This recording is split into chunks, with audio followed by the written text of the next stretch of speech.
Good morning. It is very humbling to follow the CEO of the organization who's putting on the event today and one of the most trusted podcasting voices in our industry. So I want to say thank you so much to the 4As for the opportunity and to my friend Andy Goldsmith who helped make it happen. So thank you so much for having me. My name is David Matathia. I am the head of strategy at Fitzco. We are an integrated independent agency in Atlanta. Come to the South, y'all. It's a lot of fun. South's got something to say. Atlanta's where it's happening. The title for my session,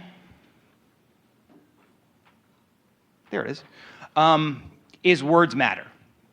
And we've already started sort of hearing a lot about this today. I think my job here is to really kind of corroborate the theory that we've all been talking about today. And the idea of words matter is something that we have all heard throughout our lives and or told a child that we may have in our lives. Your words are important, your words have meaning. If you don't have anything nice to say, wow, okay. Little more coffee, everybody. No, but, and that's really the point of this, right? But the critical thing is that in our industry, words are our primary method for clarifying and communicating ideas, right? They are the thing we use. And of course, when we talk about how those ideas come to life in the world, they are one of the most critical means of actually communicating the messages we want to get out there. Which brings me to the subhead of my presentation, which is why are then we so casual and loose when it comes to words? We talked earlier in the intro about the disconnect between language amongst clients and agency partners. I would argue before we get there, there's a wild disconnect among all of us. We're not speaking the same language, so therefore, how can we expect to speak the same language with our client partners? So, essentially, I started thinking about this topic back in June. I wrote a piece for LinkedIn, and I am not clout chasing and looking for impressions and clicks. The piece has been up for a while. But I shared this story that I'm going to tell you guys in a moment about something that happened in a client onboarding session. And the response I got was a lot of people reaching out with direct messages, talking about anecdotes where they had similar situations where words had failed them. And language had resulted in miscommunication, misattribution, wasted hours, rescoping, all the things that plague us and ultimately drive our economics and make it really hard for us to do what we do. So I thought I was onto something, and then by literal sheer coincidence, the topic of this for this conference was announced. It was Kismet, and we were off and running, and so here I am. So I want to tell you the story. I was with a bunch of colleagues of mine. We were onboarding a new client. And it was the first time we were meeting folks beyond the IMC team that had hired us to do the work. It was one of the room, not unlike this, big screens, big calendar, you know, the retail folks and the brand managers. And they're going through one of those, as we all know, like really typical complex calendars they put up. Beyond media flowcharts, it's talking about availability dates and on-shelf dates and channel plans. And it's just this stacked grid of multiple colors. And they had one more click. And when that click happened, this came up. 6 tent poles. We all sat up. We all widened our eyes a little bit more. We said, 6 tent poles. We were excited because in our definition, as an agency, a tent pole is a brand act, a non-traditional advertising thing you do in the world whose primary goal and KPI is earned impressions and driving social conversation. We were thrilled. 6. One every other, this is huge, great opportunity. Awards, we're seeing all the things. And the presenter went on further and started talking about SKU and store level attribution and driving household penetration and retail specific media plans. And we were going, what the hell are they talking about? Lo and behold, it comes to find out that tentpole in their organization means product support, product launch, and or promotional window. Stepping back on this, I started thinking, how is it that in that room, there were hundreds of years of combined marketing experience, classically trained CPG marketers, multiple agency teams, and we all had the same exact word with such wildly different definitions, expectations, and KPIs attached to it. How could this possibly happen? And now, you may be saying to yourself, this is a you problem. You're obviously crap at onboarding. And I would say, I don't appreciate your tone. But you're right. It is incumbent upon us to understand and learn our clients' language. I want to come back to that thought in a moment. And you may also be thinking to yourself, but hey, we're in the business of differentiation, not only for the brands that we represent in the world, but amongst us. It's how we grow, it's how we win, by differentiating ourselves. We need our disruption. We need our fighting invisibility. Shout out Martin Agency, one of my favorite positionings out there. In our Fitzco's case, we need our unleashing brand energy because it's what sets us apart from everyone here.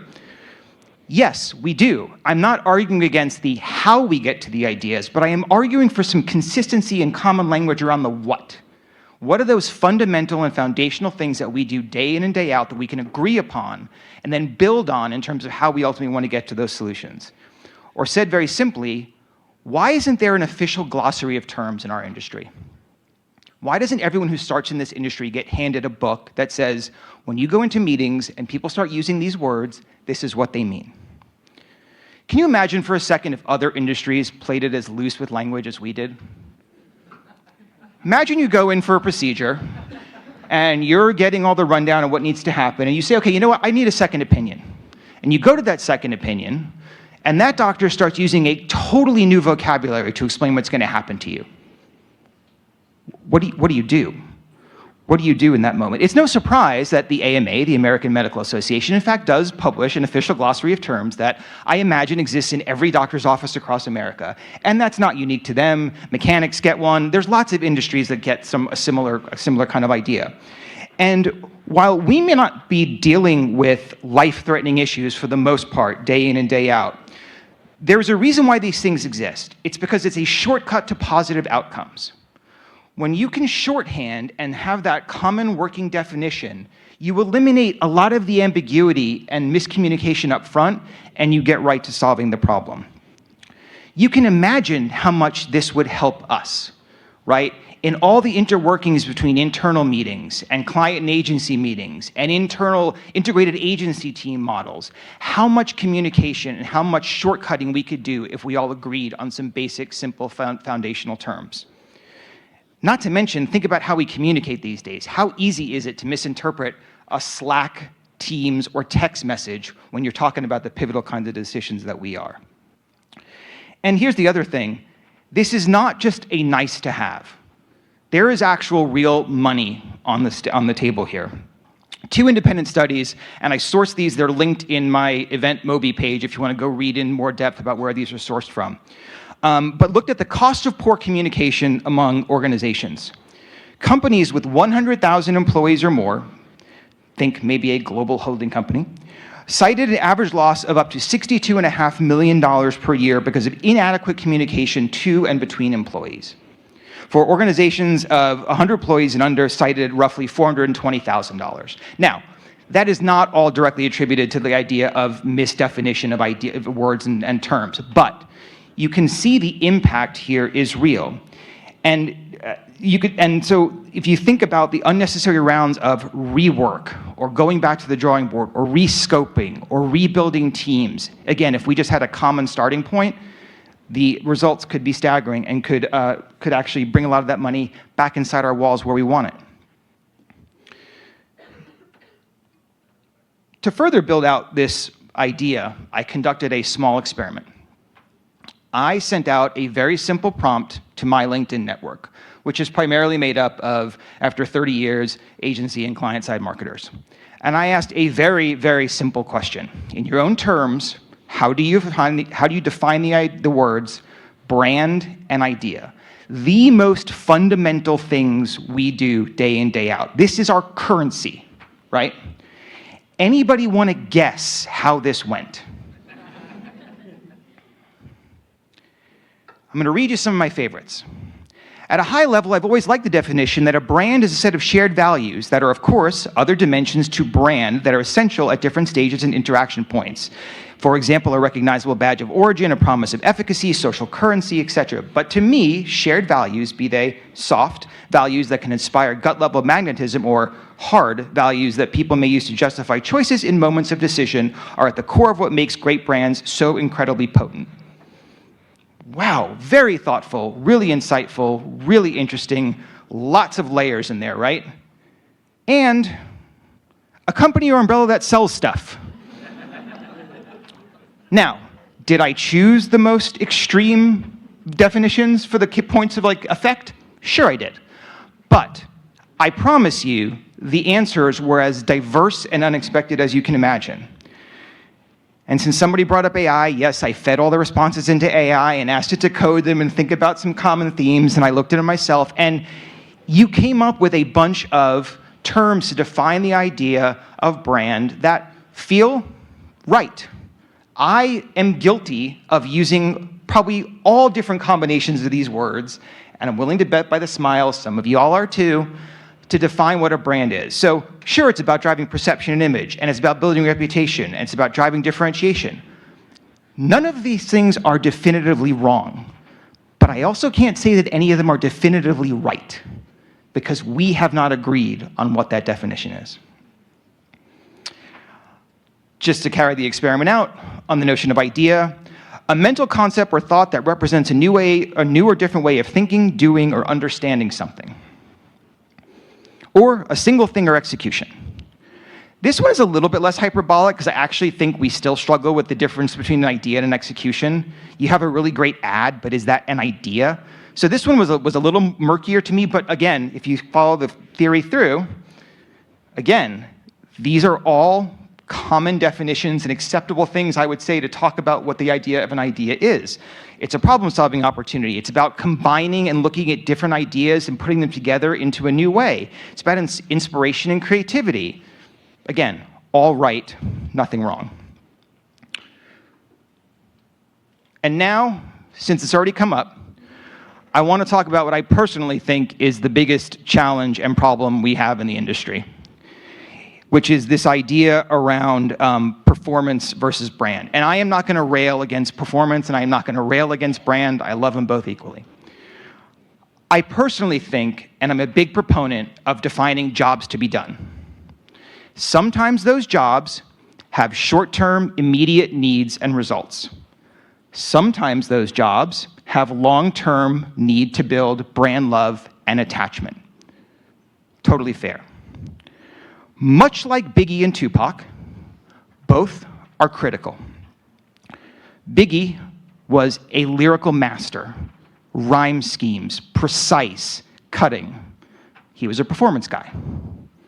Tupac was larger than life. He was a huge personality. He was a poet. He's a brand guy. You can't tell me that either one of them is any more influential or important to the history of music. Much like you can't tell me that performance or brand are any more important to the history, to actually driving business results. I personally think that the idea that we have used the word performance abdicates the brand of having any responsibility to actually drive business forward. And as Fergus noted, the idea of performance has led to, frankly, a rash of a lot of really bad advertising because it's not responsible for actually reporting back to the brand. So this is a self-fulfilling prophecy that we've invented, and if I had the ability and had my druthers to do a sort of industry redo and rebrand, this would be number one that I would attack. I think we could break this cycle, and I think we'd all be happier for it. Now, I mentioned this earlier, and it's worth noting, there is a ton of great work being done in the landscape of understanding language and codifying creativity. Contagious was on this stage last year and presented to the 4A Strategy Committee on one of our calls just a few weeks ago. And they are doing really great work, brand by brand, going in and codifying specific systems and terms for the effect and impact of creativity. I don't think these things are mutually exclusive. In fact, I think if we set the foundation and the bedrock and get the basics done right, you pave the way for more of this great work and hopefully expand it to more and more brands because we've agreed on the fundamentals, and then we can customize on top of that how we actually think the impact drives our business uniquely. Those two things are complementary. They're not at odds in any way. Okay, so what do we do?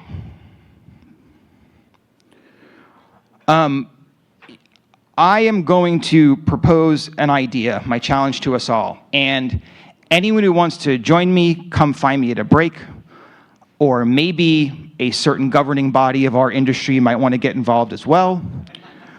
But I'm going to propose that we attack attack, 7 dirty words.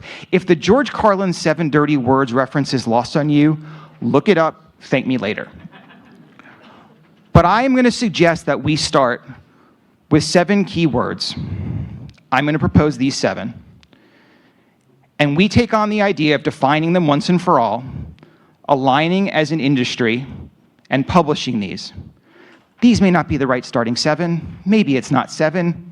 The number and the words actually are not the point. The point is to actually rally behind commonality. And once we get these 7 done, let's move on to the next set, with the goal of making sure that everyone that starts in this industry gets this, it's transferable, those skills are transferable, and hopefully when we are onboarding people and we're ramping up and we're starting to have these conversations, we're not starting from scratch every time. If we want to build common language with our clients, with our partners, we need to have common language amongst ourselves first. And lastly, and I'll end on this, I would be remiss if I didn't remind you of one quick thing when it came to words and language.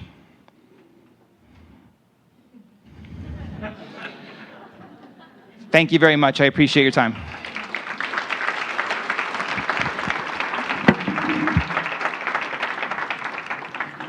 We have time for 1 or 2 questions. I have one already. David, creativity is kind of the favorite word of all ad agencies, agencies of all kinds, but it's the poster child for the Words Matter movement, I think. Why is it such a problem when it comes to how clients and agencies communicate, in your mind? Oh, man. Because I think it goes back to actually what was talked about at the intro, is I think our lens on what creativity is versus what maybe some of our partners' lens on creativity is are different. I think when we think about creativity, we think about disruption and driving culture and getting, and really sort of interrupting what people are doing and trying to make, drive fame. And I don't necessarily think that that's how a lot of our partners define creativity. I think they think about creative ways to sell things. And I think we sometimes skip the sell things part and just talk about creativity that is in the world and sort of gets headlines and comes back to us on our LinkedIn echo chambers. So I think if we could apply the creativity more to actually driving their business and their bottom line, back to what we observed at the ANA at the Masters of Marketing, I think that's where the win is. Love it. Thanks so much. Thank you.